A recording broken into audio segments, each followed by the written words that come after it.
하나, 둘. 자, 안녕하세요. 자, 온라인 수업 또 할 줄 몰랐습니다. 맞죠? 자, 쌤이 첫째 시간에, 계약해서 첫 번째 시간에 얘기했다시피, 앞부분에 있는 주제들 있죠? 이 부분은 사실, 수업에서 가장 재밌는 부분이긴 해요. 한데, 이게, 뭐 2시간, 3시간씩 하기에는 너무 또 시간이 아깝고, 우리가 2학기 때 또 발표 수업도 준비해야 되기 때문에, 그래서 요 주제는, 우리 지금 어디 하냐면, 교과서, 176페이지입니다. 176페이지. 우리 2학기 때, 광주 학생 항일운동 부분 있죠. 그거 끝나고 난 뒤에 하는 부분은, 이 부분은 숙제로 하겠습니다. 우리 1학기 때 했던 것처럼 근대사상 유입과 사회운동, 이거 중요한 주제이긴 합니다. 사실 알겠습니까? 이거 그러니까 사실 역사를 공부해보면 정치사보다는 사회문화사를 많이 하면은 참 토론할 것도 많고 한데, 우리가 지금 고등학교 수업에서 붙잡고 있기에 너무 좀 그래요. 현실과 이상사회에 너무 갈등하는 부분이 바로 이런 부분인데, 언젠가는 우리가 코로나가 끝나고 자유롭게 활동할 수 있을 때 이런 주제 가지고 좀 해봅시다. 알겠습니까? 그래서 이 부분은 내 혼자 그냥 강의하고 숙제로 돌리는 걸로 그렇게 진행하겠습니다. 자, 그래서 숙제 이거 언젠가 봐야 됩니다. 시험에 나옵니다. 시험 문제 나오니까 잘 봐야 되고, 근대사상 유입과 사회운동, 네. 근대 사상의 유입과 사회운동과 그 다음에 주제를 같이 할 거예요. 물론 이거 1시간만에 되진 않을 것 같지만, 이게 뭐 뒤엔 그래, 요 부분은 1시간 한 2시간 정도 걸리는 주제이긴 해요. 알겠습니까? 그래서 한 20분 정도로 찍고 또 하나 찍고 그런 식으로 하는 걸로 하겠습니다. 이게 뒤집혀 있네요. 잘 찍기겠죠. 상관없죠, 뭐. 자, 그래서 일단은, 이거 왜 뒤집어 놨지? 뒤집을까? 카메라. 됐다. 일단은, 이 파트는 우리 이제 일제시대 때 우리 도시와 농촌의 변화라든가, 그 다음에 일제강점기가 사실은 우리 근대화에 또 중요한 많은 변화가 있었던 시기입니다. 물론 우리가 근대화 나름의 노력을 해왔지만 식민지로 전락하면서 우리 주체적인 어떤 노력은 이제 끝나게 되죠. 그래서 사실 우리가 근대화라고 하는 게 식민지라고 하는 굴절된 어떤 서양 문화를 받아들인 거예요. 그러니까 우리가 알고 있는 서양의 어떤 학술 개념이라든가 뭐 모든 용어들이 다 일본에서 번역된 거야, 사실. 그래서 우리 참 근대화라고 하는 게 일본의 어떤 식민지라고 하는 걸 이거 많이 진짜 생각하게 됩니다. 알겠습니까? 그래서 실제로 우리가 1718을 얘기할 때 뭐 이완용이라든가 이런 친구인가?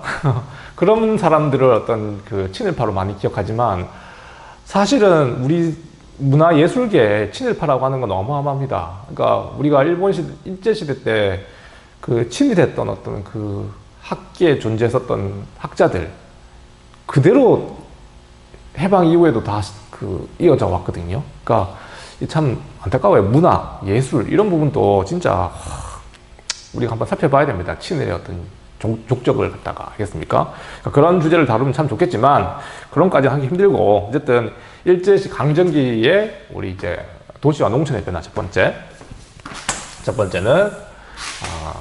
도시하고 농촌의 어떤 상황이라든가 이런 것들을 한번 살펴보고요. 알겠습니까? 두 번째는 생활의 변화. 생활의 변화. 우리 생활적인 모습의 변화. 우리가 뭐 갑오기역 이후에 여러 가지 어떤 단발령이라든가 이런 것들 맞죠? 기억납니까? 뭐 엄청난 반발이 있었죠. 의변까지 일으키면서. 그렇지만 결국에는 서양 문화를 수용하는 방향으로 바뀌게 됩니다. 이제 일제시대 때 그런 많은 변화들이 나타나게 되고, 그 다음에 또 중요한 게 사회운동입니다. 사회운동. 뭐 사회운동이라고 하는 건 사회의 어떤 단체들, 그러니까 뭐 학생도 있고, 뭐 노동자도 있고 농민들도 있잖아, 맞지? 그러니까 그런 어떤 사람들의 어떤 활동들 왜 자꾸 이게 오지? 자, 사회운동 요거 중요합니다. 알겠습니까? 요거 중요하고 마지막으로 살펴봐야 될 게 한글과 역사 연구. 자, 한글과 역사에 대한 연구. 됐습니까? 나라가 비록 없어졌지만 우리가 이제 우리 한국인 조선인이라고 하는 정체성을 지키기 위한 가장 중요한 거는 이런 거죠. 정신문화를 이어가는 거지. 맞죠? 그래서 이런 것들이 어떤 사람들이 지키려고 했던 건가. 역사는 선생님이 신채호라든가 이런 분들 좀 설명했는데 오늘 얘기해야 될 게 이 사회경제사 부분입니다. 알겠습니까? 사회경제사가 1920년대 이후에 이제 우리나라에도 본격적으로 사회주의 사상이 막 들어오기 시작해요. 그게 이제 뭐 물론 사회주의자들은 일제 진짜 치열하게 저항했습니다. 우리 민족주의자들은 변절로 많이 빠져들었지만 30년대 이후에 독립운동이라고 하는 가장 중요한 주체는 사회주의자였거든요. 그러니까 이게 학계에서도 마찬가지입니다. 그러니까 민족주의의 어떤 개념보다 사회주의 개념에서 일본의 어떤 논리와 식민지 논리를 극복하려고 하는 여러 가지 노력들, 백남훈 얘기 잠깐만 하고 하면 될 것 같아요. 뭐 내가 볼 땐 중요한 주제는 이 사회운동이 제일 중요해요. 알겠습니까? 도시와 농촌의 변화는 그랬구나. 알겠습니까? 그 정도만 알면 될 것 같고, 이거 너네가 조사해가지고 하는 재미있거든요, 이거. 시간이 없잖아, 이거 어떻게 합니까? 코로나 상황에서 모일 수도 없고. 그래서 일단 도시는 딴 거 없고요. 우리 뭐 사회 시간에 배웠던 게 뭐 이름 기억나니? 도시화라고 하는 거. 도시화. 뭐 너네 막 이거 좀 기억나잖아, 막. 가속화 단계, 뭐 종착 단계, 뭐 이런 거. 마찬가지야. 그러니까 일제시대 우리 조선이라고 하는 조선이, 한반도가 일본의 지배를 받으면서 새로운 도시들이 생겨나게 돼요. 물론 한양이라고 하는 게 기본적인 수도였으니까 발달했겠지만 여러 가지 어떤 기반 시설들이 만들어지게 되죠. 철도라든가 뭐 이런 것들. 그러니까 이걸 계기로 해가지고 도시화가 좀 더 이제 가속화되어 가는 거지. 특히 중요한 거는 20년대 일본이 회사령 철폐하면서, 맞죠? 회사령 철폐하면서 본격적으로 공장을 짓거나 이런 것들도 허용하게 됩니다. 맞죠? 기억나죠? 그래서 20년대 여러 가지 어떤 회사도 설립되고 이러면서 이제 도시로 몰려드는 거죠. 이걸 나중에 이제 선생님이 해방 이후에 우리나라가 근대화하는 남한이죠. 이제는 북한 분단돼 버렸으니까 우리가 사회 시간에는 중학교 때 잘 기억하면 배웠을 거예요. 60년대 뭐 도시화율, 70년대 도시화율, 80년대 도시화율 이러면서 막 도시화 곡선 기억나니? 막 했던 거는 중학교 때 했을 거야 이거.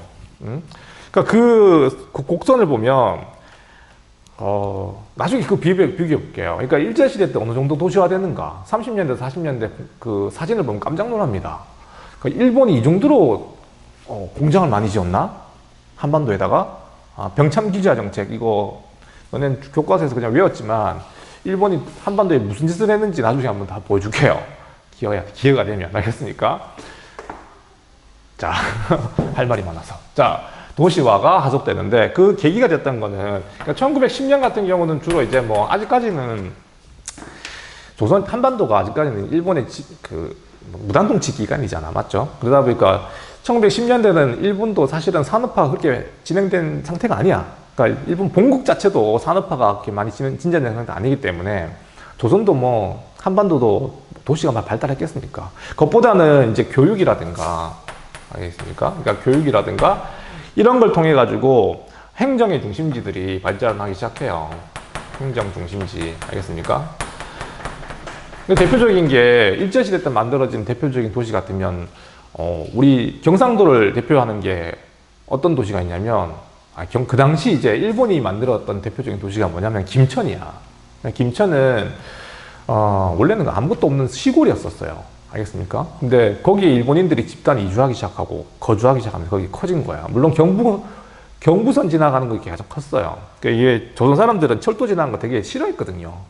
알겠습니까? 지금은 근대화의 상징이고 뭐 고속철도 지나가면 뭐 집값 오르고 난리가 나지만 그 당시에 철도는 기피의 대상이었었어요. 알겠습니까? 그러니까 원래는 선산이나 이쪽을 선산이 더 컸었어요. 구미의 중심은 선산이었습니다. 알겠습니까? 이게 우리 동네가 지금 구미다 보니까 선산 그쪽이 큰 동네였는데 이제 거기에 외곽에 해당되는 게 김천이거든요. 알겠습니까? 거기 이제 그 경부선이 지나가면서 막 일제시대 때 커진 도시가 김천이죠. 그것 말고도 뭐 군산 이런 데 있습니다. 나중에 우리가 왜 자꾸 얘기했다. 무섭다, 야. 왜 자꾸 오니? 군산 이런 도시들도 일제 시기에 가장 커졌던 도시 중에 하나죠. 그전에는 군산 아무것도 아니었죠. 알겠습니까? 군산이 어딘지도 모르잖아, 지금. 근데. 하여튼, 이렇게 이제 시작되다가 1920년대가 되면 아까도 얘기했다시피 여러 가지 일본의 어떤 정책적인 부분의 변화, 맞죠? 뭐 회사량 절폐 이런 것들이 있었고, 요거 하나 더 적어주자. 이게 철도도 있습니다, 철도. 알겠던 철도. 철도 중심지를 기점으로 해가지고 이제 커져가기 시작하고 20년대가 되면은 이제 북부지방이 커지기 시작해요. 알겠습니까? 주로 이제 북부지방, 한반도 북부지방. 지금 북한이지 뭐, 맞죠? 그때는 하나의 나라, 하나의 식민지였으니까, 맞죠? 그 북부지방이 어디를 말하는 거냐면 주로 이제 함흥이라든가, 알겠습니까? 원산 이런 지역이에요. 원산, 함흥. 원산 총파업을 얘기하려면 이제 이거 좀 이해해야 되는 거지. 그러니까 20년대 일본이 아까 회사량 절폐 이후에 공장들이 막 만들어져요. 알겠습니까? 뭐 그때 등장하는 대표적인 회사 같은 경우에 서울 같은 경성방직 주식회사 뭐 이런 거, 경방. 알겠습니까? 김성수. 잘 모르잖아요. 고려대학교.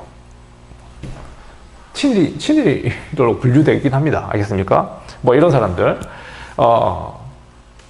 이 만든 회사들도 있고, 알겠습니까? 북부지방은 우리나라가 자원이 많다고 생각해? 적다고 생각해? 자원이 많은 거예요. 물론 우리가 지금 석유가 없어서 그렇지. 석유, 천연가스 이런 거 지금 2차 산업혁명에 있어가지고 가장 중요한 게 이제 원유라든가 이런 건데, 이런 건 당연히 없죠. 알겠습니까? 아시아에 없잖아요. 없는데, 기본적인 철광석 매장량은 장난 아닙니다. 우리나라 철광석 매장량이 거의 세계 2, 3위권 안에 들어갈걸요. 북한에.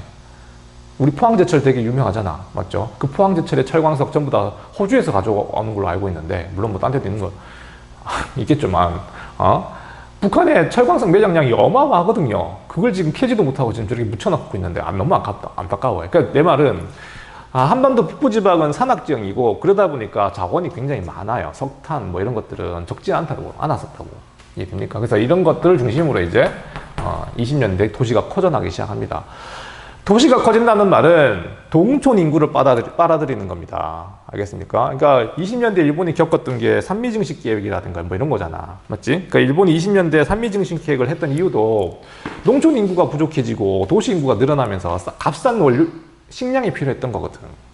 그러니까 이제 뭐 우리나라 이제 산미증식 계획 해가지고 쌀을 갖다가 일본으로 뭐 가져가려는 그런 플랜이었죠. 알겠습니까? 우리나라도 20년대가 되면 서서히 이런 현상들이 나타나는 겁니다. 알겠습니까? 자, 그렇고요. 뭐 요거는 그냥 그렇다 정도만 이해하면 되는 것 같고, 그 다음에 이 서울도 마찬가지. 이제 서울이 커지죠. 그때는 경성이라고 불렀습니다. 경성. 일본은 이 서울을 갖다가 일제시대는 경성이라고 불렀어요. 한양에서 경성으로 이제 불렸는데, 그러니까 이 도시의 모습도 많이 바뀌는 게 뭐냐면, 이게 참 우리나라 식민지 지배라고 하는 게 잘 녹화되고 있죠. 확인해야 됩니다. 녹화가 잘 되고 있습니다.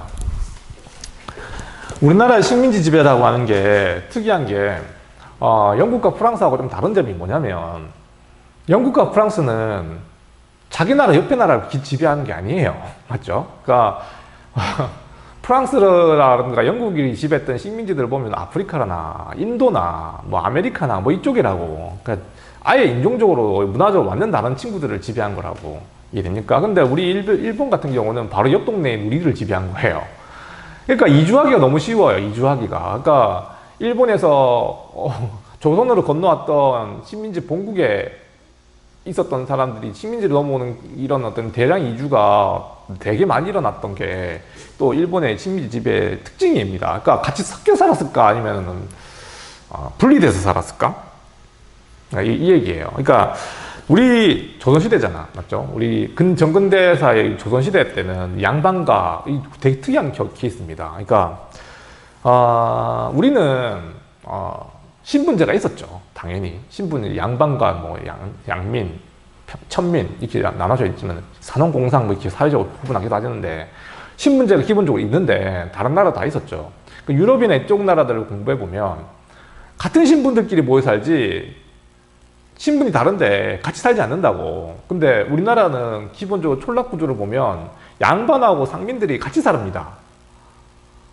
이게 되게 특이한 케이스예요. 그러니까 이게 보통 이제 봐봐, 유럽 같은 경우는 성이 딱 있고 중간에 이제 맞죠, 농장이라고 하는 이런 촌막 같은데 이런데 이제 그 평민들 살고 있고 완전히 공간이 분리되잖아, 맞지? 근데 우리 양반하고 평민들이 분리돼서 살았습니까? 아니라니까요. 같은 동네에 그냥 같이 얽히서기 살았던 거야. 그러니까 이게 이게 막 문화적으로 아예 분리되진 않았다고요. 이게 신분이 달랐긴 했지만, 알겠습니까? 근데 이 일본 일제시대 때 이 거주 형태를 보면 어떠냐면, 일본인 집단 거주지가 따로 있고 조선인들이 사는 데가 따로 있었어요. 이게 일본인들은 조선인들을 어떻게 기억하냐면, 부딪힐 일이 없으니까 잘 그랬거든. 실제로 그랬습니다. 그러니까 일본인 학교가 있고 막 조선인 학교가 있고 뭐 이런 식 완전히 분리된 그런 그 사회였단 말이에요, 일제시대가. 그래 보니까 일본인들은 조선인들을 갖다가 되게 순하고 알겠습니까? 안 부딪히니까 자기들한테 만나면 당연하죠. 일본 애들 만나면 피해 다니고 막 이러니까 생각해봐. 우리 조선 후기 때 양반들은 뭐 개다리 소반 뭐 양반이 막 비난하고 막 그랬잖아, 맞죠? 같이 월교 살면서 막 또 웃고 막 그런, 물론 뭐 면전에 앞에서 그렇게 못하겠지만 비판의 대상이 되기도 하잖아요. 뭐 우리 문학 속에 나오잖아요. 그 양반전에 나오나? 하여튼 막 그게 막 비판하지만 그래도 같이 사니까 막 이게 어떻게 보면 있잖아, 완전히 분리된 게 아니니까 그게 가능한 거예요. 그러니까 이 일제시대는 아까도 얘기했다시피 일본과 조선인 간에 완전히 분리된 공간 형태를 띠고 있었다고. 이게 서울도 마찬가지였습니다. 알겠습니까? 그러니까 이게 서울 같은 경우는 북촌이 있고 남촌이 있었어요. 남촌. 알겠습니까? 서울이 무슨 둘로도 아니거든. 서울도 지금 봐봐, 강남이 있고 강북이 있잖아요. 똑같은 겁니다. 물론 이때 구분하는 거는 한강을 기준으로 나눴던 건 아니에요. 알겠습니까? 지금 강남을 얘기하면 또 헷갈릴 수도 있는데, 이 북촌과 남촌은 서울의 청계천 아니 혹시? 청계천을 기준으로 해가지고 그쪽은 이쪽은 북촌이고 남쪽은 남촌이라고 불렀어요. 그러니까 사실 이 남촌은 좀 저개발된 곳이긴 한데, 이 일본인들이 남산 일대에 많이 살았거든. 알겠습니까? 남산 일대 많이 살아 그걸 남촌이라고 불렀고, 그 일본인들이 많이 살았던 상점 거주지 중심이 있었던 게 이 지금의 명동입니다. 알겠습니까? 그 서울에 가면 명동이 있잖아. 그 원래 일본인들이 많이 장사했던 곳이 명동이었어요. 아마 온맛지라고 해가지고 미스코시 백화점 막 들어서고 했던 데가 남촌입니다. 그러니까 서울도 조선인들이 주로 살고 있는 종로를 비롯한 북촌 지역은 약간 꾸지리한 느낌이 들고, 알겠습니까? 이 남쪽에 일본인들이 많이 거주해서 남촌은 약간 근대적인 느낌, 전기불 막 들어오면서 잖아. 물론 뭐 종로에도 들어왔습니다. 알겠습니까? 그러니까 이렇게 이게 분리돼서 살았던 거지. 할 얘기 많은데. 그러니까 최근에 책이 좀 연구가 많이 돼가지고 이 일본인 속에, 그러니까 쌤이 재밌게 봤던 책이 뭐냐면, 책 제목이 기억이 안 나. 일본인 기억 속의 조선인들의 느낌은 어땠을까? 우리는 되게 막 적대적이고 막 그렇잖아, 맞죠? 막 몰아내야 되고 우리 저놈 확 3.1운동 하고 막 이랬지만, 일본인들은 조선인들을 갖다가 그렇게 기억 안 해요. 되게 평화롭고, 조선은 되게 조용한 나라구나. 조선인들하고 섞여 안 살아봤으니까. 알겠습니까? 하여튼 그런 얘기를 하고 싶어가지고, 문화적으로 너무 분리되어 있었으니까 일본은 식민지 지배를 오래 할 수가 없었습니다. 그런 식으로 지배하면 안 돼요. 알겠습니까? 조선이 아무리 신분제 사회라 하더라도 그 신분제가 뭐 크게 붕괴되지 않은 건 아까 얘기했다시피 양반하고 상민하고 같이 살았잖아. 그러다 보니까 불만이 있더라도 이게 인간적으로 이게 같이 사는 거잖아. 근데 얘들은 완전 분리되어 있었으니까 적대감이 높았죠. 우린 적대감이 높고 일본 애들은 평화롭다 이런. 알겠습니까? 자, 쓸데없는 얘기였고요. 자, 중요한 거는 이 농촌의 얘기, 상황의 농촌. 요게 중요한 건데, 요거하고 한번 끊어야 될 거예요.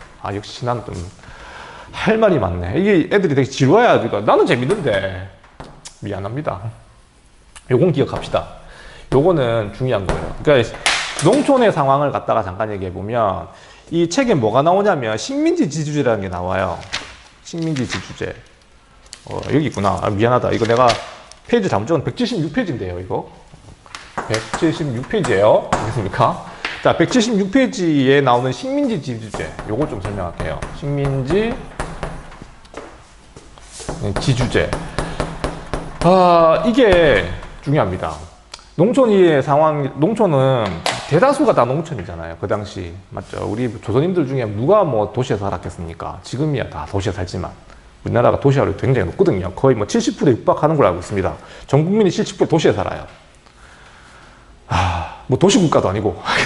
땅덩어리가 이렇게 크지도 작지도 않은 거야, 사실. 한반도가 큰 건 아닌데, 또 작지도 않아요. 대만이나 뭐 싱가포르나 이런 데 비하면은 큰 거잖아. 근데 걔네들은 원래 도시국가인데, 전 국민이 70%가 도시에 사는 건 좀 비정상인 것 같아요. 그건 알겠어요. 근데 그 당시 이 일제시대 때는 식민지 지주제라 불리는 어떤 그 상황, 이거 좀 설명해보자면, 어려운 말이긴 한데, 간단하게 설명하면,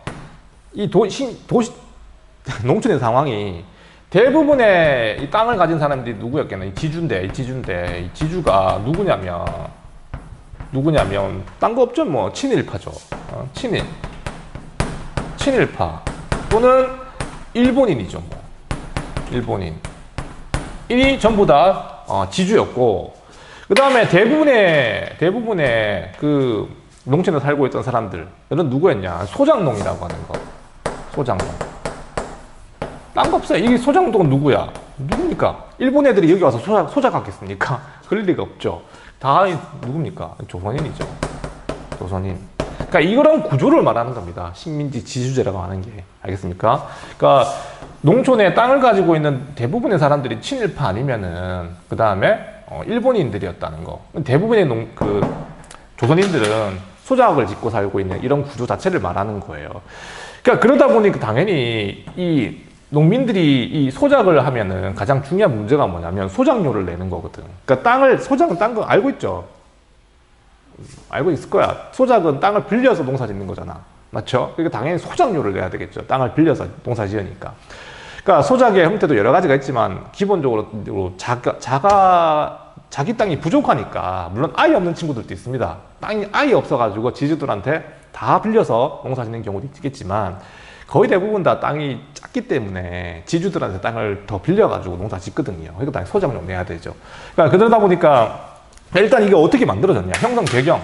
알겠습니까? 이 배경에는, 이 식민지 주제가 만들어진 배경에는, 첫 번째는 1910년에 이루어졌던 대표적인 사업이 뭐냐면, 알고 있잖아요. 맞죠?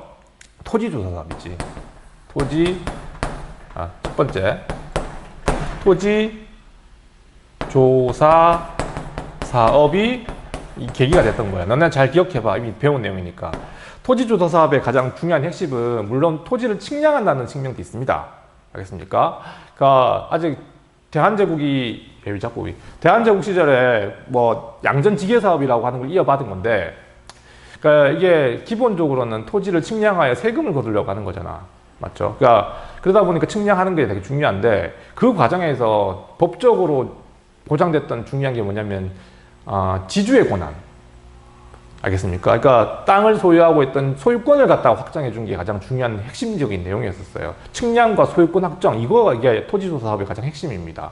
알겠습니까? 그러니까 중요한 거는 그 당시에 소작을 당연히 짓고 있었죠. 또 대부분 다 형태가 소작을 짓고 있었지만, 이 소작권에 대한 어떤 여러 가지 법적인 지위, 이런 것들은 하나도 보장 안 해줬잖아. 우리 다 배운 거잖아. 맞지? 맞죠? 그러니까 식민지 지주제가 발음이 이렇습니까? 식민지 지주제가 진짜 식민지 지주제 형성에 가장 중요한 거는 토지조사 사업에 있어서 소유권 확정, 소유권을 강화시켜 준 거죠. 알겠습니까? 지주들의 소유권을 갖다가 강화시킨, 이게 이제 가장 중요한 거였고, 알겠습니까? 네, 그랬고, 그 다음에 이제 발전되어 가는 과정을 보면, 알겠습니까? 20년대, 그러니까 1920년대에는 뭐 배웠던 거야. 산미 증식 계획.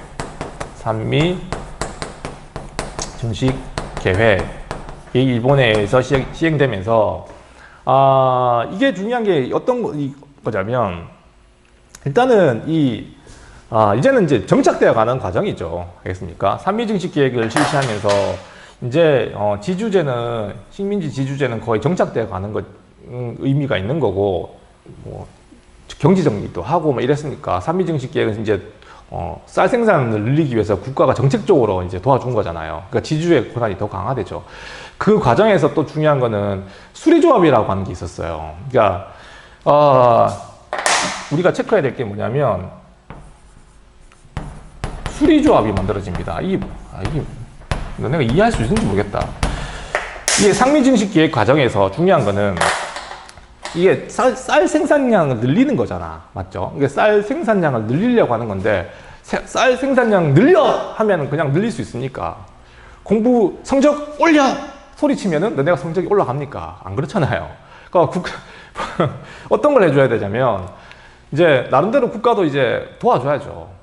도와준다는 개념이 맞는지 모르겠지만 그 당시 이제 일본은 쌀 생산량을 늘리기 위해서 뭐 말 그대로 수리 시설이야. 그러니까 뭐 저수지를 보강하고 그다음에 물을 대는 여러 가지 수로도 개선하고 맞죠. 그러니까 이런 것들을 개선해야 쌀 생산량을 늘리는 어떤 기반이 만들어질 거 아닙니까? 마찬가지로 예를 들면 그거지. 너네 성적 올려라고 하면 안 되고, 알겠습니까? 너네 EBS 강의 들으는 무료 수강권 주고 뭐 보충 수업도 하고 뭐 교과서 사주고 책도 사주고 막 사줘야지 너네가 그래도 성적이 오를 거 아닙니까? 똑같은 거예요. 근데 문제는 이런 어떤 수리 시설을 개선하는데 이 모든 비용을 갖다가 이 농민들이 또 아는 거예요. 알겠습니까? 농민들이 또 아는 거라고. 이게 물론 발음이 안 됩니까? 쌀 생산량은 늘어났겠지만 그 이면에는 이렇게 수리조합에서 수리조합비가 너무 과도하다 보니까 이거 너무 많은 빚을 지게 되는 거죠. 생산량은 늘어났지만 성적은 올랐지만 내가 빚진 거예요. 여러 가지 이렇게 공책 사고 뭐 책 사고 이러는 바람에 태블릿 PC 사고 막 이러면서 강의 들어야 된다고 이게 필요하다고 막 사고 이런 그 국가가 다 도와준 게 아니거든요. 그러니까 이 수리조합 때문에 이 농민들의 삶이 소작농의 삶이 더 힘들어졌다는 걸 예비하고 싶은 겁니다. 알겠습니까? 이렇게 이제 정착되어 가는 단계. 알겠습니까? 그 이제 30년대가 되면 요거 이제 30년대가 되면 자 농촌의 상황이라고 하는 걸 이제 단계별로 보는 겁니다. 10년대 토지주도사업과 함께 지주제가 강화되고 지주의 권한이 강화되고 20년대 삼미증식 계획을 실시하면서 여러 가지 어떤 그 농민의 소작농들이죠. 어떤 여러 가지 부담이 많아졌던 시기이기도 하고 알겠습니까? 그리고 이게 안 되니까 30년대 뭘 했냐면 농촌진흥운동이라는 걸 실시해요. 1930년대는 농촌진흥운동. 아니 딴 게 아니고요. 뭐 이렇게 해도 농촌은 여전히 못 살잖아요. 되게 뭐라 해야 되나 삶의 수준이 낮고 못 사니 개선이 안 되니까 너네가 지금 정신 상태가 썩을러 먹었어. 알겠습니까? 뭐 그런 겁니다. 농촌 개몽운동의 일종입니다. 농촌 진흥운동을 실시하게 되는데 이걸 통해 가지고 어쨌든 이 뭐 농민들의 어떤 농촌의 어떤 삶을 개선시키려고 노력했지만 그게 잘 되겠습니까? 그러니까 이래도 안 되니까 일본 애들은 뭐 너네가 게을러서 그렇다 이러면서 뭐 이렇게 결론을 내기도 했었는데 중요한 거는 농촌 지역은 소작농이 대부분이었다. 조선인들이. 그리고 이런 농촌의 상황이라고 하는 게 토지조사 사업, 삼미증식 계획, 30년대 농촌진흥운동을 통해 가지고 점점점 식민지 지주제의 어떤 구조는 더 강화되어 나갔다. 이렇게 정리하면 됩니다. 알겠나요? 한번 끊어야 될 것 같아요.